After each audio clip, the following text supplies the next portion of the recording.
যোৱা ৩টা বছৰত ব্ৰহ্মপুত্ৰ দি বহুত পানী বৈ গ'ল আৰু অসম আৰক্ষীৰ জীৱনতো বহুত পৰিৱৰ্তন হ'ল।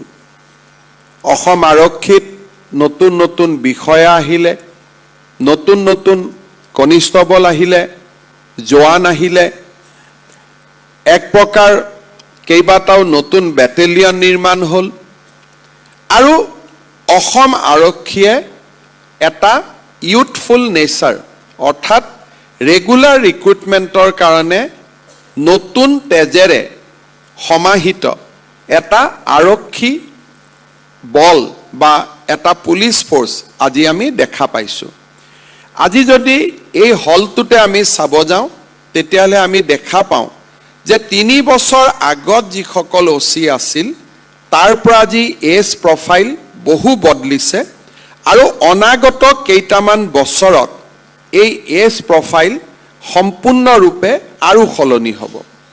পুলিচৰ মাজত বহুত সংশোধন হ'ল, আৰক্ষী অধীক্ষকসকলক বহু ক্ষমতা হস্তান্তৰ কৰা হ'ল।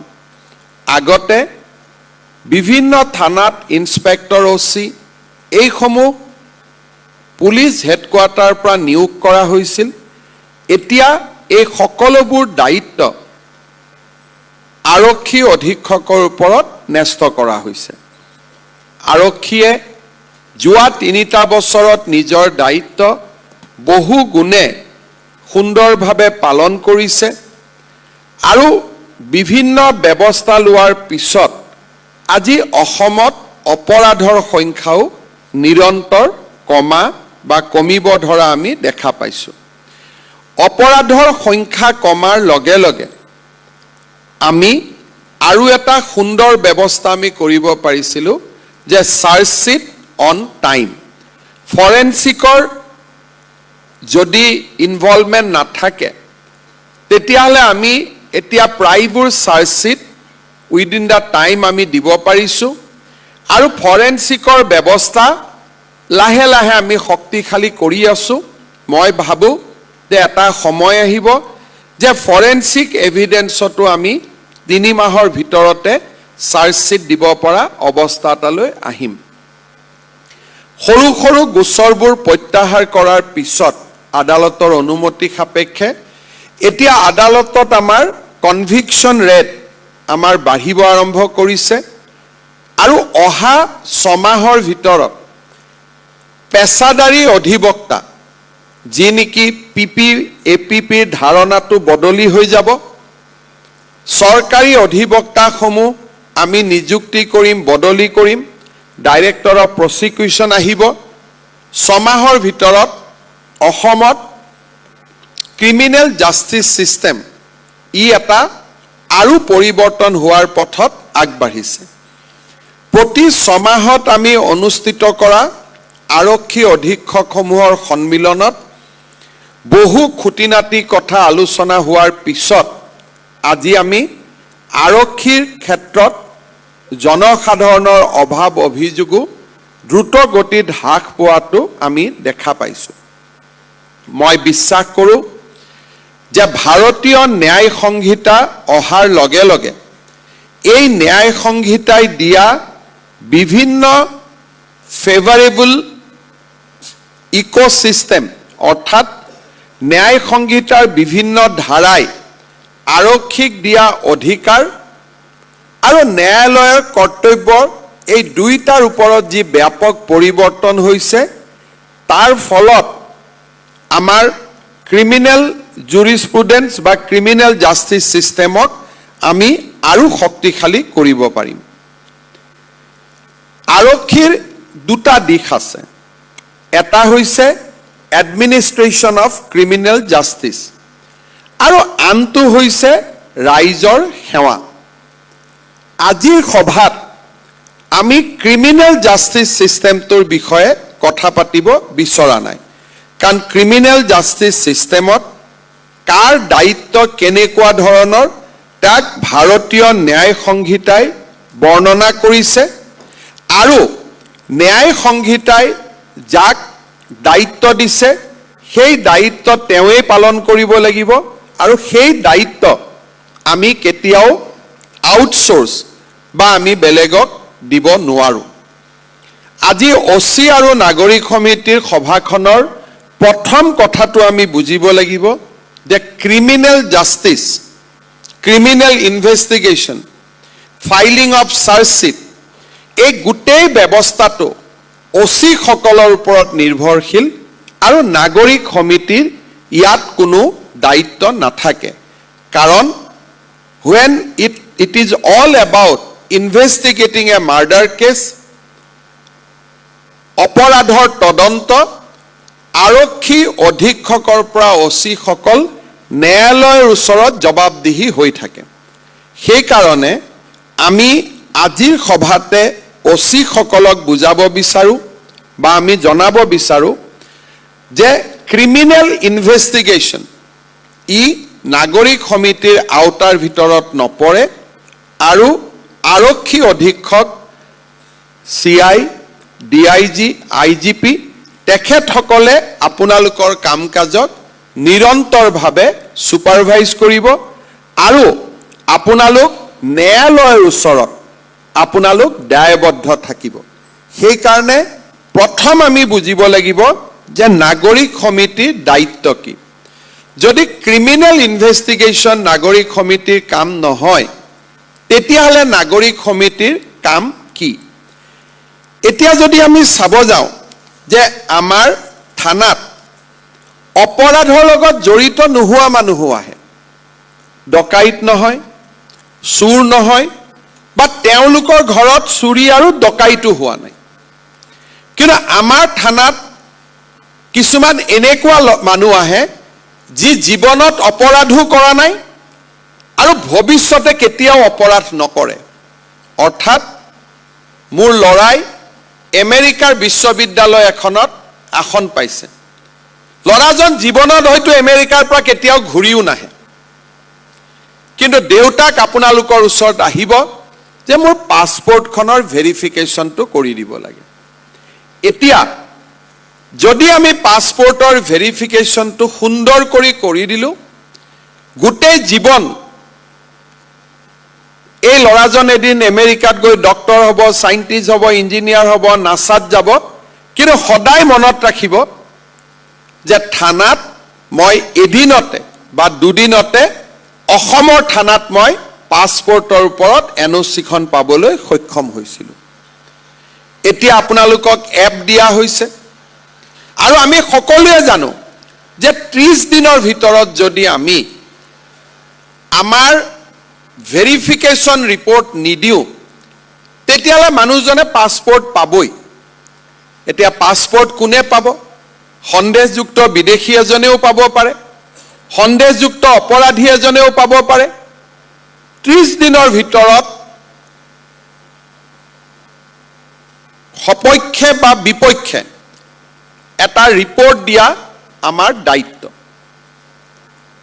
আমি সকলোৱে জানো যে অসমৰ বাহিৰত যিকোনো ব্যক্তি যেতিয়া কাম কৰিবলৈ যায়, ইভেন বেলেগ নালাগে, আমাৰ এয়াৰপৰ্টতে যদি কোনোবা ল'ৰা ছোৱালী কাম কৰে, তেওঁলোকক এখন ভেৰিফিকেশ্যন লাগে যে তেওঁলোকৰ কেৰেক্টাৰ ভেৰিফিকেশ্যন ভাল। বহু সময়ত ডাঙৰ ডাঙৰ অসমীয়া ল'ৰা কোম্পানীত চাকৰি পায়, কোম্পানীয়ে অসম আৰক্ষীলৈ ইনকুৱাৰীৰ কাৰণে কাগজখন পঠাই দিয়ে, এবছৰ 6 মাহ আমি উত্তৰ নিদিওঁ, ল'ৰাজনৰ হাতৰ পৰা ভাল চাকৰি এটা নোহোৱা হৈ যায়। যান বাহনৰ এক্সিডেণ্ট হয়, আমাৰ আৰক্ষী থানাৰ বিষয়াসকলে এক্সিডেণ্ট ৰিপৰ্টটো একোজন মধ্যভোগীৰ হাতত দি দিয়ে। পেছাত তেওঁ উকিল হ'ব পাৰে, কিন্তু আচলতে তেওঁ উকিল নহয়। তেওঁ ৰাতিপুৱাৰ পৰা ভগৱানক প্ৰাৰ্থনা কৰি থাকে গাড়ীৰ এক্সিডেণ্ট যাতে বাঢ়ি গৈ থাকে। আমি চেষ্টা কৰোঁ এক্সিডেণ্ট কমক, কিন্তু আমাৰ মাজত এচাম লোক আছে, তেওঁলোকে ৰাতিয়ে দিনে ফোন কৰে যে এক্সিডেণ্ট আজি কেইটা হ'ল। যদি এক্সিডেণ্ট নাই হোৱা, দিনটোৰ যেন বহনি নহ'ল তেনেকৈ তেওঁলোকে ব্যৱহাৰ কৰে। এক্সিডেণ্ট ৰিপৰ্টটো যেতিয়া ভুক্তভোগীৰ পৰিৱৰ্তে থানাৰ অচিজনে উকিলজনৰ ওচৰত গতাই দিয়ে, তেতিয়া আমি বুজি পাব লাগিব যে ভুক্তভোগীয়ে যি MSCTৰ পৰা ইন্স্যুৰেন্স পাব তাৰ 50% সেই মধ্যভোগীজনৰ হাতলৈ যাব সাধাৰণ যিজন দুৰ্ঘটনাত পতিত ব্যক্তি তেওঁ কেতিয়াও এই ধৰণৰ যি সুবিধা আইনৰ পৰা পাব লাগে তাক তেওঁলোকে নাপাব বীমা কোম্পানী সকলৰ লগত গাড়ী এক্সিডেন্ট হোৱাৰ পিছত আমি ইন্স্যুৰেন্স ক্লেইমৰ বাবে প্ৰমাণপত্ৰ দিব লাগে আমি সময়ত নিদিয়াৰ ফলত ব্যৱসায়িক যান-বাহন চলোৱা এজন লৰাই তেওঁৰ প্ৰথমখন গাড়ী এক্সিডেন্ট হোৱাৰ পিছত দ্বিতীয়খন গাড়ী কিনিবলৈ 2 বছৰ ৰখিব লাগে ইন্স্যুৰেন্স ক্লেইম পোৱা নাই আৰু বেংকৰ ইন্টাৰেষ্ট পুৰণা গাড়ীখনৰ বেংকৰ এক্সিডেন্ট হলে বেংকৰ ইন্টাৰেষ্টটো ৰখি না যায় পুৰণা গাড়ীখনৰ ইন্টাৰেষ্ট দি এসময়ত লৰাজনে ব্যৱসায়িক জীৱন সামৰিবলগীয়া অৱস্থা হয় পোষ্টমৰ্টেম ৰিপৰ্ট আমাৰ লগত সমস্যা আছে যে আমাক ইনকুৱেষ্টৰ কাৰণে ACS অফিচাৰ লাগে থানাত পোষ্টমৰ্টেম দিলে হয় এতিয়া অহা 7 দিনৰ ভিতৰত আমি এখন নটিফিকেশন দিম যে ইনকুৱেষ্ট যিকোনো গেজেটেড অফিচাৰে কৰিব পাৰিব আমি ACS অফিচাৰ বা মেজিষ্ট্ৰেটৰ বাবে আমি ৰখিব নালাগে ইয়াৰ ফলত OC সকলৰ কাম সহায় হ'ব ডক্টৰে পোষ্টমৰ্টেম কৰিব বিভিন্ন ক্ষেত্ৰত আমি পোষ্টমৰ্টেমৰ প্ৰয়োজনীয়তা নাই বুলি কৈছো যেনেকে হাতীয়ে বনৰীয়া হাতীয়ে মানুহজনক মাৰিলে ইতিমধ্যে দেহটো শৰীৰটো ভাঙি চিঙি নোহোৱা হৈ গৈছে সেই ক্ষত বিক্ষত শৰীৰটোক আৰু এবাৰ পোষ্টমৰ্টেম কৰাৰ কোনো প্ৰয়োজনীয়তা নাই যদি DFO জনে লিখি দিয়ে যে মানুহজন হাতীত মৰাটো সত্য তাৰ it is not a criminal investigation post-mortem তাক লাগে যি আমি আদালতৰ ওচৰত যাব লাগিব যি বিষয় আদালতৰ এখতিয়াৰৰ সম্পূৰ্ণ বাহিৰত তাত পোষ্টমৰ্টেম কৰাৰ কোনো প্ৰয়োজনীয়তা নাথাকে মই এটা সৰু উদাহৰণ দিলো যে বনৰীয়া হাতীয়ে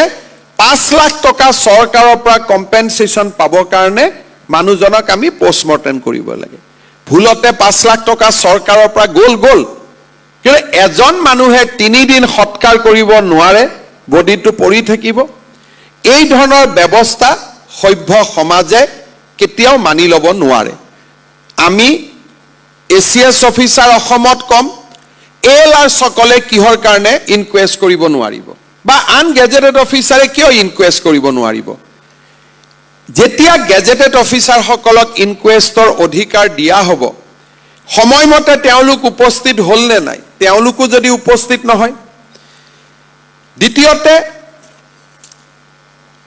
আমাৰ বিভিন্ন ক্ষেত্ৰত আমি NOC দিব লাগে বিভিন্ন পূজা ফেয়াৰ ফেষ্টিভেল অসমখন এক প্ৰকাৰ অক্টোবৰৰ পৰা 17 ছেপ্টেম্বৰৰ পৰা বিশ্বকৰ্মা পূজাৰ পৰা এপ্ৰিললৈকে আমি এটা উৎসৱৰ পৰিস্থিতিত সোমাই যাম প্ৰত্যেকটো উৎসৱত আমি NOC দিব লাগে আৰক্ষীয়ে সময়মতে NOC খন দিলে এটা ফিল গুড ফেক্টৰ মানুহৰ মাজত হয় আমাৰ সমাজত যিসকল বৃদ্ধ ব্যক্তি অকলে থাকে সেই বৃদ্ধ ব্যক্তিসকল যত স্বামী আৰু ওয়াইফ পত্নী অকলে থাকে ঘৰত কোনো আন ব্যক্তি নাথাকে তেওঁলোক সদায় অপৰাধৰ কাৰণে ভালনাৰেবল হয় তেওঁলোকৰ খা খবৰ লোৱা তেওঁলোকে অপৰাধ নকৰে কিন্তু তেওঁলোকৰ নিৰাপত্তাৰ কাৰণে আমি তেওঁলোকৰ খা খবৰ লোৱা অৰ্থাৎ অসম আৰক্ষীয়ে ক'ব গ'লে ক্ৰিমিনেল ইনভেষ্টিগেশ্যনৰ কাৰণে যিমান কাম কৰে তাতকৈ বেছি আমি মানুহক সেৱা আগবঢ়াওঁ অসম পুলিচৰ সেৱা হেতু পোৰ্টেল আৰম্ভ হোৱাৰ পিছত আজি দিনলৈকে আমি 1,91,408টা সেৱা আমি ৰাইজক দিব পাৰিছো থানা কমিটি সমূহৰ মুখ্যতঃ দায়িত্ব হ'ল যে নন ক্ৰিমিনেল ইনভেষ্টিগেশ্যন য'ত অপৰাধৰ কথা নাই আৰক্ষীয়ে ৰাইজক সেৱা আগবঢ়াব লাগে। আমি সময়মতে সেৱা আগবঢ়াব পাৰিছোনে নাই? আৰক্ষীৰ ভাল কামসমূহ অচিজনে গৈ সংবাদ মাধ্যমক ক'ব নোৱাৰে। নাগৰিক সমিতিখনে অচি আৰু মানুহৰ মাজত, থানাখন আৰু মানুহৰ মাজত এটা সুন্দৰ সম্পৰ্ক ৰক্ষা কৰিব পাৰে। আমাৰ ৰাজ্যৰ ৰাষ্ট্ৰৰ দুটা প্ৰধান উৎসৱ, স্বাধীনতা দিৱস, গণতন্ত্ৰ দিৱস, থানাখনত আমি সুন্দৰভাৱে পালন কৰিব পাৰোঁ। আমি ৰাইজৰ মাজত বিশেষকৈ নাৰীজনিত অপৰাধবিলাক, অপৰাধ সংঘটিত হোৱাৰ পিছত পুলিচৰ কাম, কিন্তু অপৰাধ যাতে সংঘটিত নহয় তাৰ বিষয়ে সচেতনতা গঢ়ি তোলাটো আমাৰ নাগৰিক সমিতিৰ দায়িত্ব। বিভিন্ন সময়ত চাহ বাগিচাত গৈ যাতে আমাৰ ল'ৰা ছোৱালীৰ যিটো শিশুৰ সৰবৰাহ হয়, সেই ধৰণৰ ঘটনাৰ বিৰুদ্ধে সজাগতা সৃষ্টি কৰা আমাৰ দায়িত্ব। এই ধৰণে আমি যদি চাব যাওঁ তেতিয়াহ'লে নন ক্ৰিমিনেল ইনভেষ্টিগেশ্যন অৰ্থাৎ ফৌজদাৰী আইনৰ বাহিৰত থানাখনত এবুৰি কাম আছে, যি কাম অচিজনে সুন্দৰকৈ কৰিলে নে নাই, অচিজনক কিবা সহায়ৰ প্ৰয়োজন হ'ব নেকি, আৰু থানাখনৰ জৰিয়তে আমি ৰাইজক সেৱা কেনেকৈ আগবঢ়াব পাৰোঁ। অসম পুলিচৰ বহুতবোৰ আৰক্ষী আছে, আমাৰ মাজত কেতিয়াবা কেতিয়াবা ধৰাত পৰে বা আমি পেপাৰে পত্ৰই পঢ়িব পাওঁ যে এই আৰক্ষীসকলকো কেতিয়াবা কেতিয়াবা বিশেষ কাউন্সিলিঙৰ প্ৰয়োজন, বহুতে ঘৰত নাযায়, ল'ৰা ছোৱালীৰ খবৰ নলয়। তেওঁলোকৰ মাজতো এজন দায়বদ্ধ পিতৃ আৰু মাতৃৰ সৃষ্টি কৰা বহুবিলাক কাম থানাত আমি কৰাৰ প্ৰয়োজনীয়তা আছে। আৰু এই কথাবোৰ আজি মই কিয় কৈছোঁ, আমাৰ অসমখন যোৱা 3টা দশক জুৰি সন্ত্ৰাসবাদৰ সৈতে আমি যুঁজি আছিলোঁ। থানাত পুলিচ, SP, DSP এওঁলোকৰ কথা বতৰাৰ কেন্দ্ৰবিন্দু আছিলে সন্ত্ৰাসবাদৰ বিৰুদ্ধে। আজি মই সন্ত্ৰাসবাদ শেষ হৈ যোৱা বুলি নকওঁ, কাৰণ কমপ্লিচেঞ্চিৰ কোনো সুযোগ আমি ল'ব নালাগে, কিন্তু পোষ্ট মিলিটেঞ্চি অৰ্থাৎ সন্ত্ৰাসৰ ঘটনাবিলাক কিছু কমি যোৱাৰ পিছত এতিয়া থানা নাগৰিকসকলক সেৱা আগবঢ়োৱাৰ এটা কেন্দ্ৰ হিচাপে আমি পৰিগণিত কৰিব খুজিছোঁ। চিভিলিয়ানৰ লগত পুলিচৰ সম্পৰ্ক হ'লে, পুলিচৰো আমি সকলোৱে জানো যে পুলিচ এনেকুৱা এটা চাকৰি যে ডিউটি কৰিব লাগে 8 ঘণ্টা, কিন্তু আচলতে আমি ডিউটি কৰিব লাগে 24 ঘণ্টা। আৰু 24 ঘণ্টা এজন মানুহে যেতিয়া নিৰন্তৰ কাম কৰে, মানুহজনৰ আচাৰ ব্যৱহাৰ অলপ কৰবাত নহয় কৰবাত কঠুৱা হৈ পৰাটো স্বাভাৱিক হৈ পৰে। আজি যদি আমি চাওঁ, দুদিন যদি আমি নুশুওঁ, যোৱা 3 দিন মই বিভিন্ন জাগাত চতিয়াৰ পৰা আৰম্ভ কৰি ডিব্ৰুগড় এনেকৈ ঘূৰি অহাকালি আহিলোঁ। আজি ৰাতিপুৱা মোৰ নিজৰে কাম কৰিবৰ কাৰণে ভাল লগা নাই। 3 দিন কাম কৰি যদি মোৰ এই অৱস্থা, 24 ঘণ্টা কাম কৰি থকা এজন ব্যক্তিৰ অৱস্থা কেনেকুৱা হ'ব পাৰে। থানা কমিটিৰ মিটিঙত আমি যেতিয়া অচিসকলৰ লগত বহি অলপ সময়ৰ কাৰণে তেওঁলোকৰ লগত পুলিচ চুৰ ডকাইতক বাদ দি আমি বেলেগ কথা পাতোঁ, তেতিয়াও আমাৰ মাজত বহু পৰিমাণে এটা আমাৰ আৰক্ষীসকলৰ মাজত মানসিক সন্তুলন আৰু এটা সুন্দৰ পৰিৱেশ সৃষ্টি হয়। ইয়াৰ উপৰিও আমাৰ থানা কমিটিসমূহৰ জৰিয়তে নতুনকৈ আমি নিৰ্মাণ কৰা থানাসমূহত বৃক্ষৰোপণ, স্থানীয় বিধায়ক, স্থানীয় সাংসদৰ লগত যোগাযোগ কৰি থানাৰ সৰু সৰু ইনফ্ৰাষ্ট্ৰাকচাৰ ডেভেলপমেণ্ট, থানাত মানুহ আহিছে বহিবৰ কাৰণে চকী দিব লাগে, চকীখন ভাঙি আছে। আমাৰ পৰা দিছপুৰৰ পৰা লিখি চকী এখন লৈ যোৱালৈকে এবছৰ লাগিব, কিন্তু সৰু চকীখন থানা কমিটিয়ে কোনোবা সহৃদয় ব্যক্তি এজনৰ পৰা আনি সুন্দৰ কৰি ৰিপ্লেচ কৰি দিব পাৰে। থানাত কেতিয়াবা কেতিয়াবা এটা একুৱাগাৰ্ড লগোৱা, এটা ফিল্টাৰ লগোৱা, সৰু সৰু কাম আমি সংসদ বিধায়কসকলৰ লগত কথা পাতি আমি কৰিব পাৰোঁ। থানাখনৰ পৰা যেতিয়া আৰক্ষী এজনে অৱসৰ ল'ব, স্কুলত আমি শিক্ষকসকলক বিদায় সম্বৰ্ধনা জনাওঁ, আৰক্ষীৰ জোৱানজনকো আমি যেতিয়া এটা বিদায় সম্বৰ্ধনা জনাম থানা কমিটিয়ে, আমাৰ মানুহৰ মাজত মনোবল কিমান বাঢ়িব আপোনালোকে নিজেই চিন্তা কৰিব পাৰে।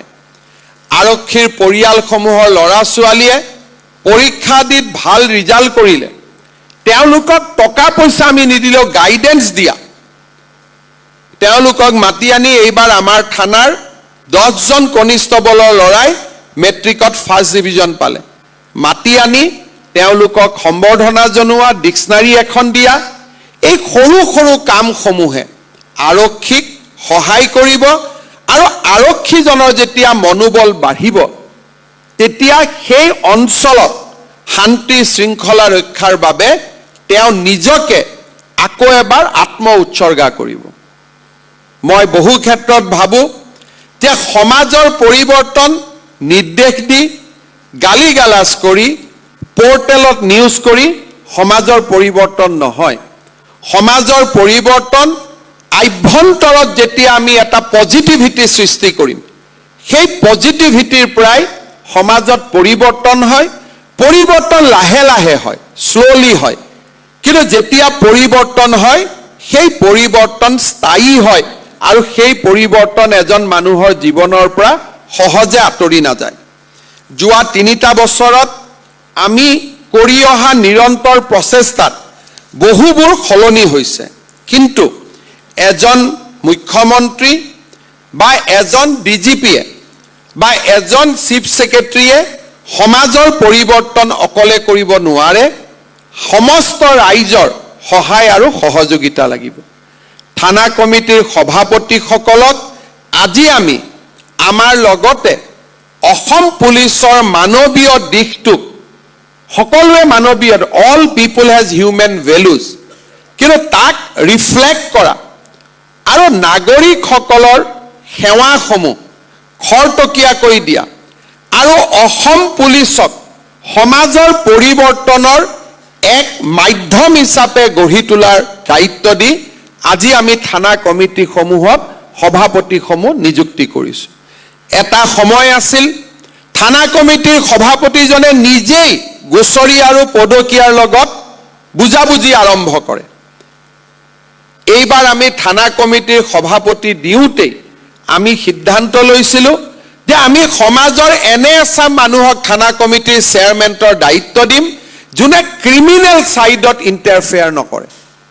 গোচৰীয়া পদকীয়া ই আমাৰ কাম নহয়, ই দূৰত থাকক, কাৰণ তাক চাবৰ কাৰণে আমাৰ আন আন বিষয়াসকল আছে। নহ'লে আমিও যদি যাক সংশোধন কৰিবৰ কাৰণে আমি দায়িত্ব লৈছোঁ, আমি যদি নিজে ব্যৱস্থাটোৰ চিকাৰ হৈ যাওঁ তেতিয়াহ'লে আমি নিজে একো সহযোগিতা কৰিব নোৱাৰোঁ। যদি অসমৰ মুখ্যমন্ত্ৰীৰ দায়িত্ব লৈ ৰাইজে মোক দি আছে যে ৰাজ্যখনক সুৰক্ষিত কৰা, আৰু মই যদি নিজেই মাতি আনি আলফা কওঁ যে 4টা-5টা বম ফুটোৱা, তেতিয়া সমাজখনটো কেতিয়াও সুৰক্ষিত হ'ব নোৱাৰে।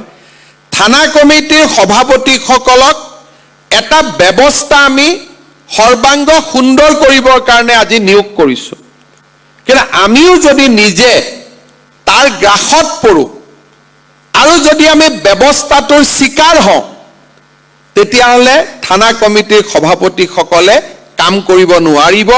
সেইকাৰণে আজি মই আপোনালোকক অনুৰোধ জনাম যে আমি যাতে সকলোৱে সেই ব্যৱস্থাটোৰ পৰা আঁতৰি থাকোঁ। এতিয়া মই ক'ব খুজিম যে আমি তৎকালীনভাৱে গৈ কি কি কাম কৰাৰ প্ৰয়োজনীয়তা আছে।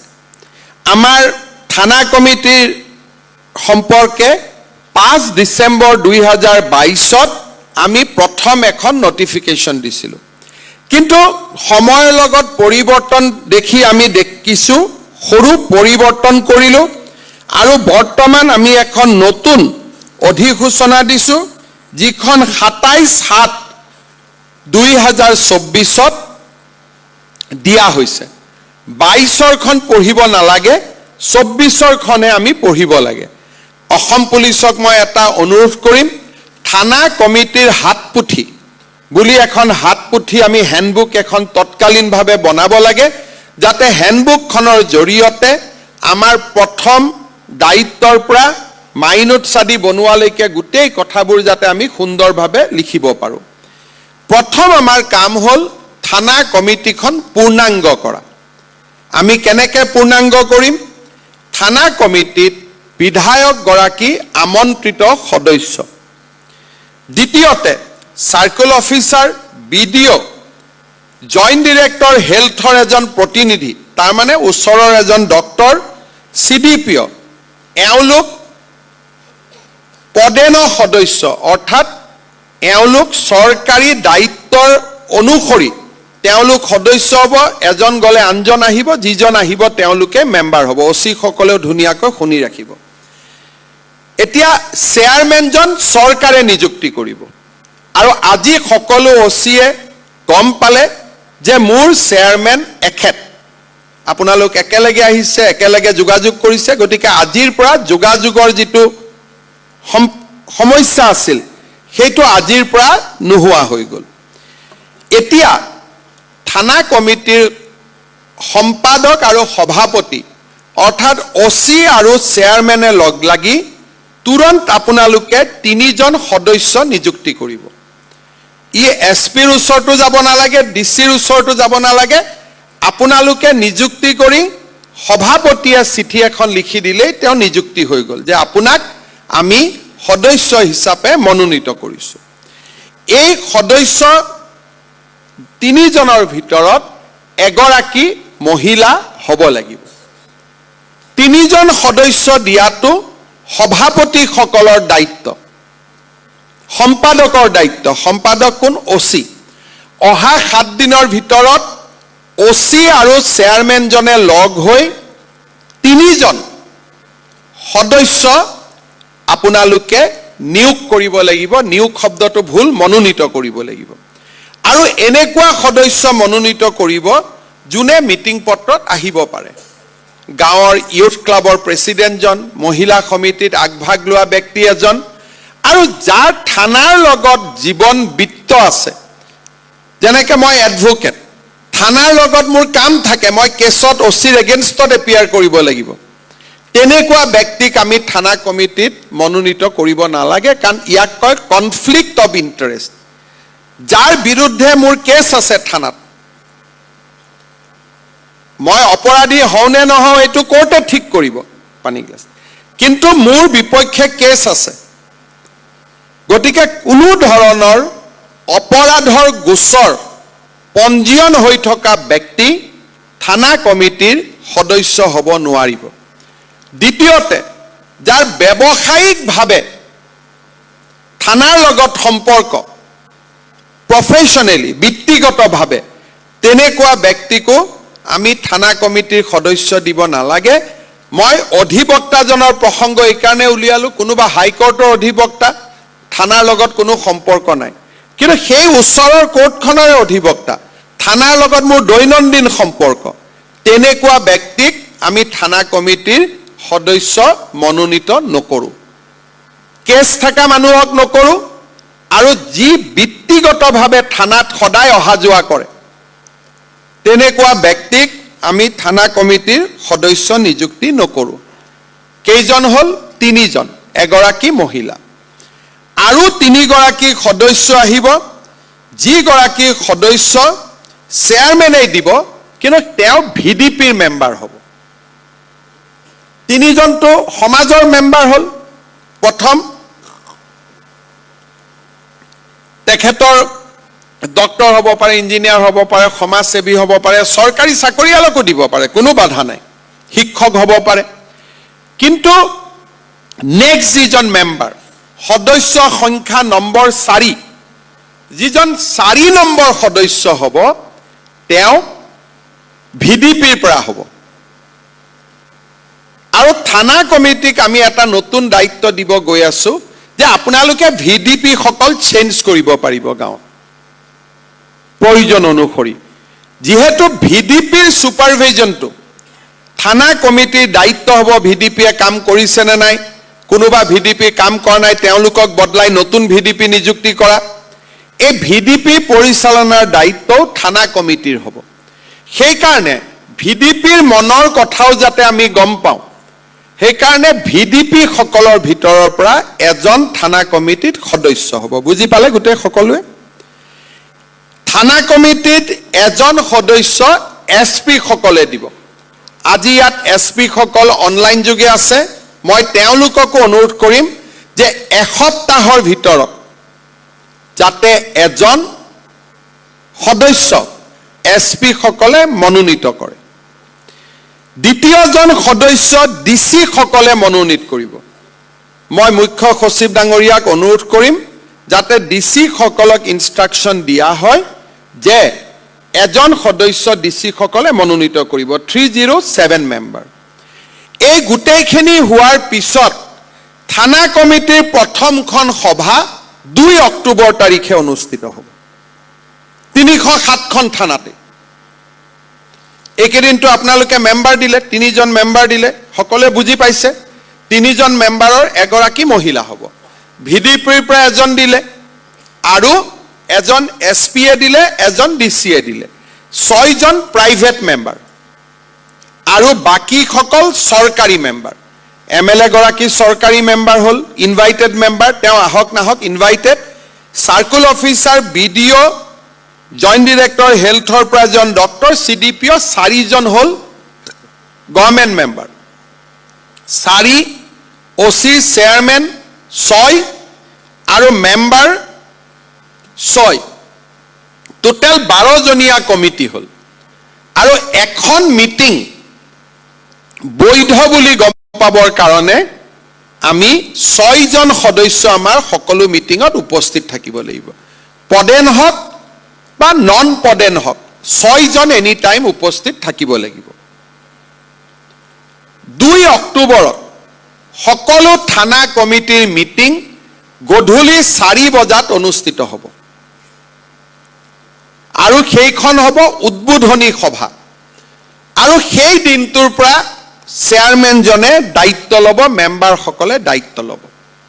আৰু 1 অক্টোবৰৰ পৰা কাৰ্যকৰী হোৱাকৈ চেয়াৰমেনজনে যিহেতু বিভিন্ন কাগজত চহী কৰিব লাগিব, কাম কৰিব লাগিব, 1 অক্টোবৰৰ পৰা কাৰ্যকৰী হোৱাকৈ চেয়াৰমেনসকলে মাহত 5,000 টকাৰ এটা আমাৰ পৰা সন্মান নিধি লাভ কৰিব। কেতিয়াবা প্ৰত্যেক মাহত আমি দিব চেষ্টা কৰিম। মই চিফ ছেক্ৰেটাৰীক ৰিকুৱেষ্ট কৰিম চিষ্টেমটো অলপ ক্লিন কৰক যাতে প্ৰত্যেক মাহত আমি দিব পাৰোঁ। আৰু যদি কিবা কাৰণত 1 মাহত দিবও নোৱাৰোঁ, পিছৰ মাহত আপোনালোকে পাই যাব, সেইটোলৈ কোনো ৰিমাইণ্ডাৰ দিয়াৰ প্ৰয়োজন নাই। মেম্বাৰসকলে, গভৰ্ণমেণ্ট মেম্বাৰসকলে আমাৰ পৰা একো নাপাব, কিন্তু নন গভৰ্ণমেণ্ট মেম্বাৰখিনিয়ে মিটিঙত অহাৰ কাৰণে 250 টকাকৈ তেওঁলোকে অনুদান পাব। আৰু এই 250 টকা আপোনালোকক এছপি সকলে দিব। আৰু আমাৰ আৰক্ষীৰ বিশেষ শাখাই এই 250 টকাটোৰ ব্যৱস্থা ল'ব, তেওঁলোকৰ বাজেটত আমি দিম। 250 rupees আপোনালোকক এছপি সকলে দিব। মিটিং হৈ যোৱাৰ লগে লগে এনভ্লাপটো হাতত দিব লাগিব। 4টা বজাত মিটিং হ'ল, 5:30টাত চেজ হ'ল, লগে এনভ্লাপটো কৰি পইচাটো দি দিব লাগিব, 250 টকাটো। চৰকাৰী MLA গৰাকীয়েও নাপায়, চাৰ্কুল অফিচাৰো নাপায়, BDOও নাপায়, ডিৰেক্টৰ হেল্থেও নাপায়, CDPও নাপায়। কিন্তু আপোনালোকে যি 3জন মনোনীত কৰিব, ভিডিপিৰ পৰা এজন যি আহিব আৰু ডিচিয়ে এজন যাক দিব, এছপি এজন যাক দিব, তেওঁলোকে 250 টকাকৈ পাব। তাৰমানে 6জন মেম্বাৰে 250 টকা পাব। 6 দুগুণ 1200, 1500 টকা এখন মিটিঙত চৰকাৰে আপোনালোকক আগবঢ়ালে। আৰু চাহ খোৱা খৰচৰ বাবদ প্ৰতিখন মিটিঙত অতিৰিক্তকৈ আমি 500 টকা আমি আগবঢ়াম, যি আপোনালোকক এছপি সকলে দিব। ইয়াত এছপি সকলে শুনি আছে, এছপি সকলে দিব। আৰু পিছলৈ আমি থানা কমিটিক বিভিন্ন কেম্প, মেডিকেল শিবিৰ, আৰক্ষীক বিদায় সম্বৰ্ধনা, অৱসৰ পালে এই ধৰণৰো আমি এটা সৰু পুঁজি এটা আমি আগবঢ়াবৰ বাবে চেষ্টা কৰিম। এই বছৰ আমি সেই দিশত যোৱা নাই, অহা বিত্তীয় বৰ্ষত আমি সেই দিশলৈ চকু দিম। এতিয়া মিটিং কেইখন আপোনালোকে কৰিব? বছৰত 4খনতকৈ বেছি মিটিং কৰিব নালাগে। থানা কমিটিৰ চেয়াৰমেনৰ প্ৰত্যেক মাহত কাম থাকিব, কিন্তু মিটিং 4খনতকৈ বেছি আমি নকৰোঁ। যদি জৰুৰীকালীন মিটিং কৰিব লাগে, মিটিং হ'ব, কিন্তু তাত আমি সন্মান মাননি আমি নিদিওঁ, কাৰণ আমি বাজেট কৰোঁতে 4খন মিটিঙৰহে আমি বাজেট কৰিম। কিন্তু চব মানুহেতো আৰু টকাৰ কাৰণে মিটিং নাহে। যদি সভাপতিয়ে ভাবে যে নহয় মই প্ৰত্যেক মাহতে মিটিং কৰিম, বহিম, চাহ খাম, কোনো আপত্তি নাই, কিন্তু আমি এই যিখন মিটিং 4খন মিটিঙৰ বাবে পুঁজি চৰকাৰে দিব। মিটিং থানাত আমি নকৰোঁ, কাৰণ থানাত মিটিং কৰাৰ সময়তে এটা ডাঙৰ চিৰিয়াছ কেছ আহি যাব পাৰে। গতিকে মিটিংখন কাষৰ স্কুল বা অনুষ্ঠানত আমি কৰিম। অচিসকলে মনত ৰাখিব, থানা কমিটিৰ মিটিং আমি থানাত নকৰোঁ, কাৰণ থানাত সেই মুহূৰ্ততে এটা বম ব্লাষ্টৰ কেছ আহি যাব পাৰে, সেই মুহূৰ্ততে এগৰাকী মহিলা কান্দি কান্দি সভাত সোমাব পাৰে। গতিকে থানাৰ দায়িত্ব অচিয়ে মিটিঙত অহাৰ সময়ত ছেকেণ্ড অচিৰ দায়িত্বত থাকিব, যাতে আপোনালোকে দৈনন্দিন থানাত ঘটি থকা ঘটনাৰ লগত জড়িত হ'ব নালাগে। কিন্তু মিটিংখন শেষ কৰি থানা পৰিদৰ্শন কৰাৰ ক্ষমতা থানা কমিটিৰ থাকিব, যে আমি থানাখনো এক চক্কৰ মাৰি আহোঁ, তাত কোনো আপত্তি নাই। থানা কমিটিয়ে থানা পৰিদৰ্শন কৰিব পাৰিব, কিন্তু থানাত মিটিং নাপাতিব। মিটিংখন সদায় আন জাগাত কৰিব। 2 অক্টোবৰৰ মিটিঙৰ পিছত অসম আৰক্ষীয়ে 3 মাহ পিছত আৰু এটা দিন দি দিব, নেক্সট মিটিং কোনদিনা হ'ব। আমাৰ মিটিংবোৰ ফিক্সড ডেটত হ'ব। এই 4খন মিটিং আমি একোটা অকেজন লৈ কৰিম, কাৰণ আমি বন্ধৰ বাৰত মিটিং কেইখন কৰিব খুজিছোঁ, যাতে কাৰো কাম কাজত অসুবিধা নহয়। কেলেণ্ডাৰ ইভেণ্ট হ'ব, যে বছৰত 4খন মিটিং হ'ব, আৰু 4খন মিটিঙতে অসম পুলিচে আপোনালোকৰ স্থানীয় বিষয়ৰ উপৰিও কি আলোচনা কৰিব লাগে। যেনেকৈ আমাৰ অসম পুলিচত এটা পুলিচ দিৱস হয়, তাৰ 15 দিন আগতে থানা কমিটিৰ মিটিং হ'ব, যে এইবাৰ পুলিচ দিৱসটো আমি কেনেকৈ পালন কৰিম। এই ধৰণৰ আমি একোটা দিনৰ লগত সংগতি ৰাখি আপোনালোকক কেলেণ্ডাৰখন বনাই দিম, যে 4খন মিটিং, আৰু এই মিটিঙত আপোনালোকে স্থানীয় ৰিভিউ কৰিব, যে কিমান পাৰ্মিশ্যন আহিল, কিমান দিলোঁ, এক্সিডেণ্টৰ কিমান কেছ আহিলে, কিমান NOC দিলোঁ, কিবা থানাত কাগজ পেণ্ডিং হৈ আছে নেকি, পাছপৰ্টৰ কাম। মই থানা কমিটিৰ সভাপতিসকলক আজিয়ে কৰ্তৃত্ব দিছোঁ, যে যিমান জনসাধাৰণৰ সেৱাৰ লগত জড়িত বিষয় আপোনালোকে অচিক সকলো প্ৰশ্ন কৰিব পাৰিব। খালি কেছৰ প্ৰশ্ন নকৰিব, তদন্তৰ প্ৰশ্ন নকৰিব, পাছপৰ্ট ভেৰিফিকেশ্যন, এক্সিডেণ্ট, ইঞ্চুৰেঞ্চ, যিমান প্ৰশ্ন আছে তাৰ লিষ্টখন আমি আপোনালোকক দি দিছোঁ। নটিফিকেশ্যনখনৰ কপি আপোনালোকক আমাৰ পুলিচ আৰক্ষী আজিৰ সভাৰ শেষ হোৱাৰ আগতে দিব, যে পোষ্টমৰ্টেম ৰিপৰ্ট জমা আছে নেকি, এক্সিডেণ্ট ৰিপৰ্ট জমা আছে নেকি, ইঞ্জুৰি ৰিপৰ্ট জমা আছে নেকি, ভেহিকল ইঞ্চুৰেঞ্চৰ ক্লেইম জমা আছে নেকি, মেডিকেল ৰিপৰ্ট পৰি আছে নেকি, FIR-খন ফাইল হ'ল নে নাই, ইমান।